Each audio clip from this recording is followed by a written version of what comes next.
ইহুদিদের কাছ থেকে, মদিনা ইহুদিদের কাছ থেকে একটা প্রশ্ন শিখে আসছিল কুরাইশরা। ওই প্রশ্নটা রাসূল সাল্লাল্লাহু আলাইহি ওয়াসাল্লাম করেছিল যে বনি ইসরাইলের, হে মোহাম্মদ, বনি ইসরাইলের লোকেরা তো থাকতো কানাআনে, মানে প্যালেস্টাইনে, তো বনি ইসরাইল মিশরে আসলো কিভাবে? তুমি যদি সত্য নবী হও বলো। আবার কেউ কেউ বলেছিল যে ইউসুফ আলাইহিস সালাম, ইয়াকুব আলাইহিস সালাম, ওনারা থাকতো প্যালেস্টাইনে, ওনারা মিশরে আসলো কি করে বলো।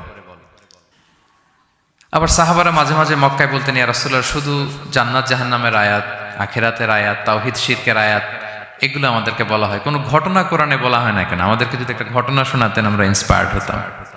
এই চাহিদা, এই প্রশ্নগুলোর আলোকে আল্লাহ তাআলা অ্যানসার হিসেবে সূরা ইউসুফকে নাজিল করেছেন।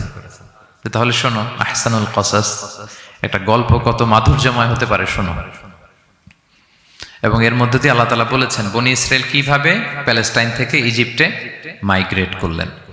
এভাবে অনেক নবীদের ঘটনা আল্লাহ তাআলা কোরআনে আমাদেরকে শুনিয়েছেন। আল্লাহ তাআলা বলছেন রুসুলান কদ কসাসনাহুম আলাইকা মিন ক্বাবলু ওয়া রুসুলাল লাম নাকসুসহুম আলাইক।